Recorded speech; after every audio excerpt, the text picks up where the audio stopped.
ಸತ್ಯಂ ಶಿವಂ ಸುಂದರಂ.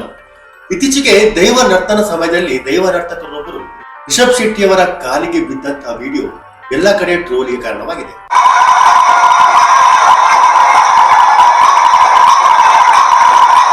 ಇದು ದೈವ ಮಾತಾಡೋದ ಅಥವಾ ದೈವ ನರ್ತಕ ಮಾತಾಡೋದು ಅನ್ನುವ ಕಾಂತಾರದ ಫೇಮಸ್ ಡೈಲಾಗ್ ಇಲ್ಲಿ ಮತ್ತೊಮ್ಮೆ ರೀಕ್ರಿಯೇಷನ್ ಆಗಿದೆ. ಇದು ದೈವ ಮಾಡಿರುವುದಾ ಅಥವಾ ದೈವ ನರ್ತಕರು ಮಾಡಿರುವುದು ಅನ್ನುವ ಕಮೆಂಟ್ಸ್ ಜನಗಳು ಸೋಷಿಯಲ್ ಮೀಡಿಯಾದಲ್ಲಿ ಹಾಕ್ತಾ ಇದ್ದಾರೆ. ಖಂಡಿತವಾಗ್ಲೂ ಇದು ದೈವ ಮಾಡುವುದಲ್ಲ, ಇದು ದೈವ ನರ್ತಕರೇ ಮಾಡುವುದು. ಇಷ್ಟು ವರ್ಷಗಳ ಕಾಲ ಈ ದೈವ ನರ್ತಕರು ದೈವದ ಹೆಸರಲ್ಲಿ ಇದನ್ನೇ ಮಾಡ್ಕೊಂಡು ಬಂದಿರುವುದು.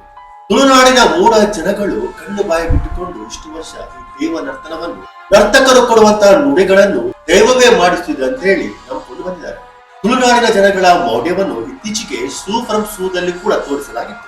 ದೇವ ನರ್ತನ ಮಾಡಲು ಒಂದು ಸಮುದಾಯವಿರುತ್ತದೆ. ಆ ಸಮುದಾಯದ ಜಾತಿಯ ಹೆಸರು ಪಮ್ಮದ ಜಾತಿ ಅಂತ ಹೇಳಿ. ತುಳುನಾಡಿನಲ್ಲಿ ಇವಾಗ ಪಮ್ಮದ ಜಾತಿಯವರು ಯಾರ್ಯಾರು ದೇವ ನರ್ತನವನ್ನು ಮಾಡ್ತಾರೆ ಇವರೆಲ್ಲ ಇವಾಗ ಫೈನಾನ್ಷಿಯಲಿ ಚೆನ್ನಾಗಿದ್ದಾರೆ ಅಂತ ಹೇಳ್ಬೋದು. ಇಲ್ಲಿ ದೇವ ನರ್ತನ ಇವರುಗಳು ಮಾತ್ರ ಮಾಡ್ತಾರೆ.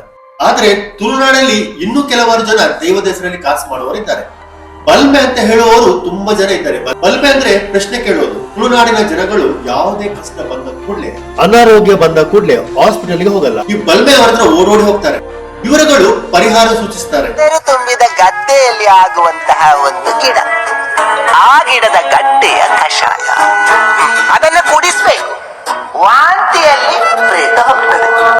ವರ್ಷಾನುಗಟ್ಲೆ ಅವರುಗಳಿಗೆ ಕಾಸು ವಹಿಸಿದ್ರು ಕೂಡ ಈ ಜನಗಳ ಕಷ್ಟಕ್ಕೆ ಪರಿಹಾರ ಸಿಗದಿದ್ರು ಕೂಡ ಬಲ್ಮೆಯವರ ಟ್ರ್ಯಾಪ್ ಇಂದ ಈ ಜನಗಳಿಗೆ ಹೊರಬರಲಾಗುವುದಿಲ್ಲ.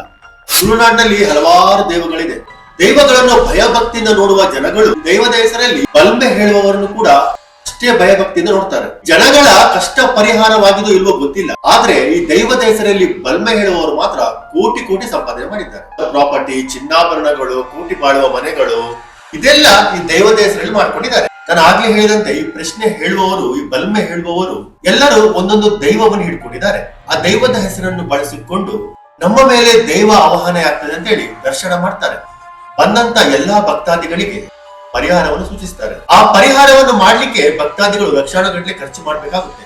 ಖರ್ಚು ವೆಚ್ಚಗಳ ಅರ್ಧ ಭಾಗ ಬಲ್ಮೆಯವರ ಜೇಬಿಗೆ ಹೋಗುತ್ತೆ. ಕೆಲವು ಬಲ್ಮೆಯವರು ತಾವು ಯಾವ ದೈವದ ಹೆಸರಲ್ಲಿ ಬಲ್ಮೆ ಹೇಳ್ತಾರೋ, ಪ್ರಶ್ನೆ ಹೇಳ್ತಾರೋ, ಜನಗಳಿಗೆ ಪರಿಹಾರ ಸೂಚಿಸ್ತಾರೋ, ಬಂದ ಎಲ್ಲಾ ಭಕ್ತಾದಿಗಳಿಗೆ ಈ ದೈವವನ್ನು ನೀವು ನಂಬಬೇಕು, ಈ ದೈವವನ್ನು ನೀವು ಮನೆಗೆ ತೆಗೆದುಕೊಂಡು ಹೋಗಿ ಪ್ರತಿಷ್ಠಾಪನೆ ಮಾಡಬೇಕು, ನಂಬಿದ್ರೆ ನಿಮ್ಮೆಲ್ಲಾ ಕಷ್ಟಗಳಿಗೆ ಪರಿಹಾರ ಸಿಗ್ತದೆ ಅಂತ ಹೇಳಿ ಪ್ರಶ್ನೆ ಕೇಳಲು ಬಂದಂತಹ ಎಲ್ಲಾ ಭಕ್ತರಿಗೆ ಹೋಲ್ಸೇಲ್ ಆಗಿ ದೈವವನ್ನು ಮಾರಿಬಿಡ್ತಾರೆ. ಕಷ್ಟದಲ್ಲಿ ಬೇಸತ್ತಿರುವ ಜನಗಳು ಇದನ್ನು ಆಗಲ್ಲ ಅಂತ ಹೇಳಿ ಹೇಳಲ್ಲ. ಮನೆಯಲ್ಲಿ ದೈವಗಳ ಮೂರ್ತಿಯನ್ನು ಪ್ರತಿಷ್ಠಾಪಿಸಿ ಹಣ ಇದ್ರೂ ಇಲ್ಲದಿದ್ರು ಸಾಲಗಳನ್ನಾದ್ರೂ ಮಾಡಿಕೊಂಡು ಆ ಬಲ್ಮೆಯವರು ಹೇಳಿದಂತಹ ಎಲ್ಲಾ ರೀತಿ ರಿವಾಜುಗಳನ್ನು ಫಾಲೋ ಮಾಡಿ ಮನೆಯಲ್ಲಿ ದೈವವನ್ನು ನಂಬ್ತಾರೆ. ಪಾಸಿಟಿವ್ ಆಗಿ ಒಂದು ನೀವು ಕಲ್ಲನ್ನು ಕೂಡ ದೈವ ಅಥವಾ ದೇವರಂತ ನಂಬಿಕೊಂಡು ಪೂಜೆ ಮಾಡ್ಕೊಂಡು ಬಂದ್ರೆ ಖಂಡಿತವಾಗ್ಲೂ ಈ ಕಲ್ಲಿಂದ ನನಗೇನೋ ಒಳ್ಳೆದಾಗ್ತಿದೆ ಅನ್ನುವ ಭಾವನೆ ಬರ್ಲಿಕ್ಕೆ ಶುರುವಾಗುತ್ತೆ. ಹಾಗಂತ ನಾನು ದೈವಗಳ ಕಾರ್ಮಿಕ ಇಲ್ಲ ಅಂತ ನಾನು ಹೇಳ್ತಾ ಇಲ್ಲ. ಇಲ್ಲಿ ನಾನು ಕೊಡುವಂತ ಉದಾಹರಣೆ ಏನಂದ್ರೆ, ದೈವಗಳು ಇದೆಯೋ ಇಲ್ವೋ, ದೈವಗಳು ನಿಜವಾಗಿ ಎಕ್ಸಿಸ್ಟ್ ಆಗುತ್ತಾ, ದೈವಗಳ ಕಾರ್ಮಿಕ ನಡೆಯುತ್ತೋ ಇಲ್ವೋ ಅನ್ನೋದನ್ನ ನೆಕ್ಸ್ಟ್ ಟೈಮ್ ನಾವು ಡಿಸ್ಕಸ್ ಮಾಡೋಣ. ದೈವಗಳು ಇದೆ ಅಂತಲೇ ನಂಬೋಣ. ನಾನು ಇಲ್ಲಿ ಕೊಡುತ್ತಿರುವ ಉದಾಹರಣೆ ದೈವದ ಹೆಸರಲ್ಲಿ ನಡೆಯುತ್ತಿರುವ ಮೋಸ, ನಡೆಯುತ್ತಿರುವ ವಂಚನೆ ಬಗ್ಗೆ.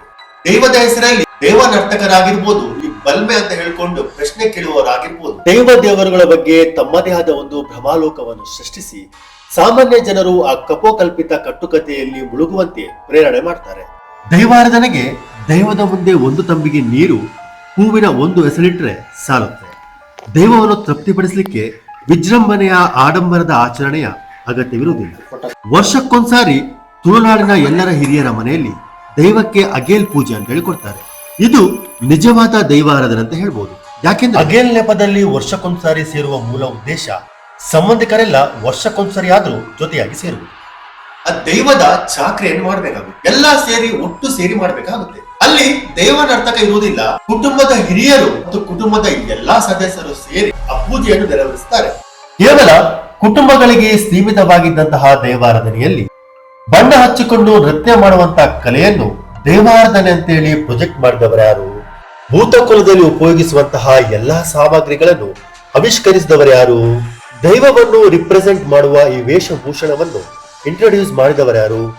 ದೈವಕ್ಕೆ ಇದೇ ರೀತಿಯಾದಂತಹ ಸಾಮಗ್ರಿಗಳಿಂದ ಅಲಂಕರಿಸಬೇಕು, ದೈವಕ್ಕೆ ಇದೇ ರೀತಿಯಾದಂತಹ ಬಣ್ಣ ಹಚ್ಚಬೇಕು, ದೈವ ನರ್ತನ ಮಾಡಲು ಇದೇ ರೀತಿಯಾದಂತಹ ವಾದ್ಯ ಬ್ಯಾಂಡ್ಗಳಿರಬೇಕು, ದೇವ ನರ್ತನ ಹೀಗೆ ಇರಬೇಕು, ದೇವ ನರ್ತನ ಮಾಡುವವರು ಪಂಪದ ಜನಾಂಗದವರೇ ಆಗಿರ್ಬೇಕನ್ನುವ ಪದ್ಧತಿಗಳನ್ನು ಈ ದೈವ ಆರಾಧನೆಯಲ್ಲಿ ಇಂಟ್ರೊಡ್ಯೂಸ್ ಯಾರು ಮಾಡಿರೋದು? ಆದ್ರೆ ಈ ದೈವಕ್ಕೆ ಕೋಲ ಕೊಡುವುದಾಗಿರ್ಬೋದು, ದೈವದ ಹೆಸರಲ್ಲಿ ಪ್ರಶ್ನೆ ಹೇಳಿ ಪರಿಹಾರ ಸೂಚಿಸುವುದಾಗಿರ್ಬೋದು, ಇದೆಲ್ಲ ಒಂದು ಜನರನ್ನು ಭಂಗೆ ಮಾಡಿ ಕಾಸ್ ಮಾಡುವಂತ ತಂತ್ರಗಾರಿಕೆ. ಆದ್ರೆ ಇದರಿಂದ ಜನಗಳಿಗೆ ಹೊರಬರಲು ಸಾಧ್ಯವೇ ಇಲ್ಲ. ಅಗೇನ್ಸ್ಟ್ ಏನಾದ್ರೂ ಮಾತಾಡಿದ್ರೆ ಮಾತನಾಡುವ ವ್ಯಕ್ತಿಯ ವಿರುದ್ಧ ಎಲ್ಲೂ ತಿರುಗಿ ಬೀಳ್ತಾರೆ. ಯಾವುದೇ ದೈವಕ್ಕೆ ನೇಮ ಕೋಲ ಕೊಡಬೇಕಾದ್ರೆ ದೈವ ನರ್ತಕರು ಲಕ್ಷಾನುಗಟ್ಟಲೆ ಬಜೆಟ್ ಅನ್ನು ಕೊಡ್ತಾರೆ.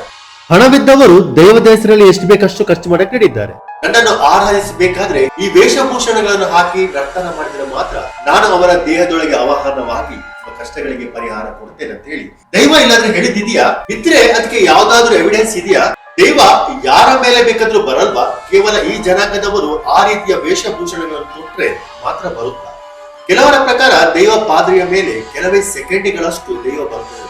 ಆ ಸೆಕೆಂಡ್ ಅನ್ನು ಬಿಟ್ಟು ಉಳಿದೆಲ್ಲ ಸಮಯದಲ್ಲಿ ದೇವನರ್ತಕ ತನ್ನ ಚಾಕಚಕ್ಯತೆಯಿಂದ ಕಲೆಯನ್ನು ತೋರಿಸುತ್ತಾರೆ. ಇದು ಒಂದು ರೀತಿಯ ಕಲೆ ಅಂತ ಹೇಳ್ಬೋದು. ದೈವ ನರ್ತಕರಿಗೂ ಕೂಡ ಇದನ್ನು ಪರ್ಫಾರ್ಮ್ ಮಾಡಲು ಆ ರೀತಿಯ ಒಂದು ಸ್ಟೆಪ್ಸ್ ಗಳನ್ನು ಹಾಕಿ, ಆ ರೀತಿಯ ಬಣ್ಣಗಳನ್ನು ಹಾಕಿ, ಒಳ್ಳೆ ರೀತಿಯ ನುಡಿಗಳನ್ನು ಕೊಡಬೇಕಾದ್ರೆ ಡೆಫಿನೆಟ್ಲಿ ಅವನೊಬ್ಬ ಕಲಾವಿದನಾಗಿರ್ಬೇಕು. ನನ್ನ ಪ್ರಕಾರ ಇದು ಒಂದಾನೊಂದು ಕಾಲದಲ್ಲಿ ಕಲೆಯಾಗಿ ಶುರುವಾಗಿರಬಹುದು. ಆಷಾಢ ತಿಂಗಳಿನಲ್ಲಿ ತುಳುನಾಡಿನಲ್ಲಿ ಆಟಿಯ ತಿಂಗಳಂತ ಹೇಳ್ತಾರೆ. ಆವಾಗ ಒಂದು ಕಲೆ ಪ್ರದರ್ಶನ ಮಾಡಲಾಗುವುದು. ಭೂತ ಕೋಲತ್ತರ ಇರುವಂತಹ ವೇಷಭೂಷಣ ಹಾಕಿ ಆಟಿ ಕೊಡಂಜ ಎನ್ನುವ ಕ್ಯಾರೆಕ್ಟರ್ ಅನ್ನು ಕೆಳಜಾತಿ ಅನಿಸಿಕೊಂಡವರೇ ಪ್ರದರ್ಶನ ಮಾಡ್ತಾರೆ. ಮನೆ ಮನೆಗೆ ಹೋಗಿ ಭಿಕ್ಷಾಟನೆ ಮಾಡ್ತಾರೆ. ಅದೇ ರೀತಿ ಕಲಾವಿದರು ಯಕ್ಷಗಾನವನ್ನು ಕೂಡ ಪ್ರದರ್ಶನ ಮಾಡ್ತಾರೆ. ಜೊತೆಗೆ ಎಲ್ಲಾ ಹಬ್ಬ ಹರಿದಿನಗಳಲ್ಲಿ ಹುಲಿ ವೇಷಗಳನ್ನು ಕೂಡ ಪ್ರದರ್ಶನ ಮಾಡ್ತಾರೆ. ತುಳುನಾಡಿನ ಕಲ್ಚರ್ ಜೊತೆ ಸೇರಿಕೊಂಡ ಎಲ್ಲಾ ವೇಷಗಳಿಗೆ ಭೂತಕೋಲದಷ್ಟೇ ಮಹತ್ವವಿದೆ. ಒಂದೊಂದು ಊರಿಗೆ ಒಂದೊಂದು ರೀತಿಯ ದೈವಗಳನ್ನು ನಂಬಿಕೊಂಡು ಆ ದೈವಗಳನ್ನು ಪೂಜೆ ಮಾಡಿಕೊಂಡು ಜನಗಳನ್ನು ಒಟ್ಟು ಸೇರಿಸಿಕೊಂಡು ಜನಗಳು ಒಗ್ಗಟ್ಟಾಗಿರ್ಬೇಕೆನ್ನುವ ಕಾರಣಗಳಿಂದ ಈ ಭೂತಕೋಲದ ಪದ್ಧತಿ ಶುರುವಾಗಿರ್ಬೋದು. ಬಾಲಗಂಗಾಧರ ತಿಲಕರು ಹಿಂದೂಗಳು ಒಗ್ಗಟ್ಟಾಗಿರ್ಬೇಕಂತೇಳಿ ಗಣಪತಿ ಪೂಜೆಗಳು ಹೇಗೆ ಪ್ರಾರಂಭಿಸಿದ್ರು, ಅದೇ ರೀತಿ ದೈವ ನರ್ತನ ದೈವ ಕೋಲಗಳು ಕೂಡ ಪ್ರಾರಂಭ ಆಗಿರ್ಬೋದು. ಬರ್ತಾ ಬರ್ತಾ ಇದು ವಿಜೃಂಭಣೆಗೊಳಗಾಗಿ ಇಲ್ಲಿ ದೈವಾರಾಧನೆಗಿಂತ ದೈವದ ಹೆಸರಲ್ಲಿ ಕಾಸ್ ಮಾಡುವವರ ಸಂಖ್ಯೆನೇ ಜಾಸ್ತಿ ಆಗಿದೆ. ಕೆಲವು ಕಡೆ ನಾನು ನೋಡಿದ್ದೇನೆ, ದೈವ ನರ್ತನ ಆದ್ಮೇಲೆ ದೈವ ನರ್ತಕರು ದೈವ ನರ್ತನೆಗೆ ಹಾಕಿರುವಂತ ವೇಷದಲ್ಲೇ ಜನಗಳ ಹತ್ರ ದಕ್ಷಿಣ ಕೇಳಲು ಒಂದು ಪಾತ್ರ ನೀಡಿಕೊಂಡು ದಕ್ಷಿಣ ಕೇಳಲು ಹೋಗ್ತಾರೆ. ಈಗಾಗಲೇ ಜನಗಳು ಅವರ ವೇಷಭೂಷಣದಲ್ಲಿ ದೈವವನ್ನು ಕಂಡಿಡ್ತಾರೆ. ದೈವ ಪಾದ್ರಿಯನ್ನೇ ದೈವ ಅಂತ ತಿಳ್ಕೊಂಡಿರ್ತಾರೆ. ಅದೇ ಪಾದ್ರಿ ಸ್ವಲ್ಪ ಹೊತ್ತಿಗಾಗ್ಲೇ ಅದೇ ವೇಷಭೂಷಣದಲ್ಲಿ ಜನಗಳ ಹತ್ರ ಭಿಕ್ಷೆ ಬಿಡುವುದನ್ನು ನೋಡಿದ್ರೆ ಸತ್ಯವಾಗ್ಲೂ ಇದೆಲ್ಲ ಬೇಕಿದೆಯಾ ಅಂತೇಳಿ ಹಲವಾರು ಬಾರಿ ನನ್ನ ಮನಸ್ಸಿಗೆ ಬಂದಿರುವ ಸತ್ಯ. ದೈವದ ಹೆಸರಲ್ಲಿ ದೈವ ನರ್ತಕನಿಗೆ ಹೂಹಾರ ಹಾಕಿ ಅಲಂಕಾರ ಮಾಡಿ ಪೂಜೆ ಮಾಡಲಾಗುವುದು. ಆತನೇ ನಿಜವಾದ ದೈವ ಅಂತ ಹೇಳಿ ಆ ಸಮಯದಲ್ಲಿ ಅವನಿಗೆ ವಿಶೇಷವಾದ ಗೌರವ ಸಿಗುತ್ತೆ. ಆ ವೇಷ ಬಿಚ್ಚಿದ ನಂತರ ಅವನೊಬ್ಬ ಕೆಳಜಾತಿ ಅನಿಸಿಕೊಂಡಿರುವ ಪಂಬದ ಮಾತ್ರ. ಪುಕ್ಸಟೆಯಾಗಿ ಯಾರು ಬಂದು ದೇವ ನರ್ತನ ಮಾಡಲ್ಲ. ಪುಕ್ಸಟೆಯಾಗಿ ಯಾವನೇ ಒಬ್ಬ ಬಲ್ಮೆ ಹೇಳುವವನು, ಪ್ರಶ್ನೆ ಕೇಳುವವನು ಯಾವ ಪರಿಹಾರವನ್ನು ಸೂಚಿಸಲ್ಲ. ಎಲ್ಲಾ ಪರಿಹಾರಕ್ಕೆ ಬೇರೆ ಬೇರೆ ರೀತಿಯ ರೇಟ್ ಕಾರ್ಡ್ಗಳಿರುತ್ತೆ. ಹಾಗಿರುವಾಗ ಇದೊಂದು ವ್ಯಾಪಾರ ಅಂತ ಹೇಳಲು ಯಾಕೆ ತೊಂದರೆ? ನಾನು ಕೇಳಿದ ಪ್ರಕಾರ ಕೊರಗಜ್ಜ ದೇವರಿಗೆ ಕೋಲ ಕೊಡುವ ಪದ್ಧತಿ ಇರಲಿಲ್ವಂತೆ. ಇವಾಗ ಎಲ್ಲಾ ಕಡೆ ಕೊರಗಜ್ಜನ ಕಟ್ಟೆಗಳು ಮಶ್ರೂಮ್ ಗಿಡಗಳಂತೆ ಹುಟ್ಟುಕೊಳ್ತಾ ಇದೆ. ನಾನು ಕೂಡ ವಿವಿಧ ವೇಷಭೂಷಣಗಳನ್ನು ಹಾಕೊಂಡು ಬಲ್ಮೆ ಹೇಳುವುದನ್ನು, ಪ್ರಶ್ನೆ ಹೇಳುವುದನ್ನು ವೃತ್ತಿಯಾಗಿ ತೆಗೆದುಕೊಳ್ಳಬಹುದು. ಇದಕ್ಕೆ ಬೇಕಾಗಿರುವ ಕ್ವಾಲಿಫಿಕೇಶನ್ ಅಂದ್ರೆ ಮಾತಿನ ಚಾಕಚಕ್ಯತೆ ಮತ್ತು ಜನರನ್ನು ಮರಳು ಮಾಡುವ ಕಲೆ. ನಾನು ಕೂಡ 1 ವರ್ಷದೊಳಗೆ ಕೋಟ್ಯಾಧಿಪತಿ ಆಗುತ್ತೇನೆ. ಭಾರತದಾದ್ಯಂತ ಈ ವ್ಯಾಪಾರ ನಡೆಯುತ್ತೆ.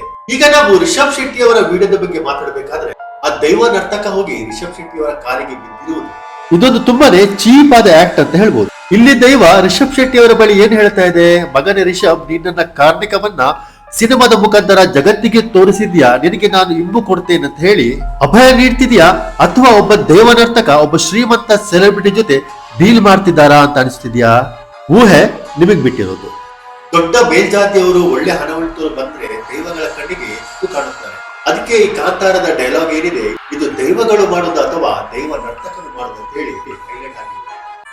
ದೈವ ನರ್ತನ ತುಳುನಾಡಿನ ಕಲ್ಚರ್ ಅನ್ನು ಪ್ರತಿಬಿಂಬಿಸುವ ಕಲೆಯಷ್ಟೇ. ಅನಾದಿ ಕಾಲದಿಂದಲೂ ಪಂಬದ ಜನಾಂಗದವರು ಹೊಟ್ಟೆಪಾಡಿಗಾಗಿ ಮಾಡುತ್ತಿರುವ ವೃತ್ತಿಯಷ್ಟೇ. ಉತ್ಕೃಷ್ಟವಾದ ಈ ಕಲ್ಚರ್ ಅನ್ನು ಮುಂದಿನ ಪೀಳಿಗೆಯವರು ಗೌರವಿತವಾಗಿ ನಡೆಸಿಕೊಂಡು ಹೋಗ್ಬೇಕಾದ್ರೆ ಅದನ್ನು ಗೌರವಿತವಾಗಿ ನಡೆಸುವುದು ನಮ್ಮೆಲ್ಲರ ಜವಾಬ್ದಾರಿಯಾಗಿದೆ. ನಂಬಿಕೆ ಮತ್ತು ಮೂಢನಂಬಿಕೆಗೆ ಕೇವಲ ಕೂದಲೇ ಅಂತರವಿದೆ. ಪಂಬದವರು ಮಾಡುವಂತಹ ದೇವನರ್ತನ ಹೊಟ್ಟೆಪಾಡಿಗಾಗಿ, ರಿಷಬ್ ಶೆಟ್ಟಿಯವರು ಸಿನಿಮಾದಲ್ಲಿ ಮಾಡಿರುವಂತಹ ದೇವನರ್ತನ ಕೂಡ ಹೊಟ್ಟೆಪಾಡಿಗಾಗಿ, ರಿಷಬ್ ಶೆಟ್ಟಿಯವರನ್ನು ನೋಡಿ ಇತರರು ಮಾಡುವ ಅನುಕರಣೆ ಕೂಡ ಹೊಟ್ಟೆಪಾಡಿಗಾಗಿ, ಎಲ್ಲವೂ ಹೊಟ್ಟೆಪಾಡಿಗಾಗಿ, ಗೇಣು ಬಟ್ಟೆಗಾಗಿ. ನಿಮ್ಗಳ ಅಭಿಪ್ರಾಯವನ್ನು ಕಮೆಂಟ್ ಮುಖಾಂತರ ತಿಳಿಸಿ. ಜೈ ಹಿಂದ್, ಜೈ ಕರ್ನಾಟಕ.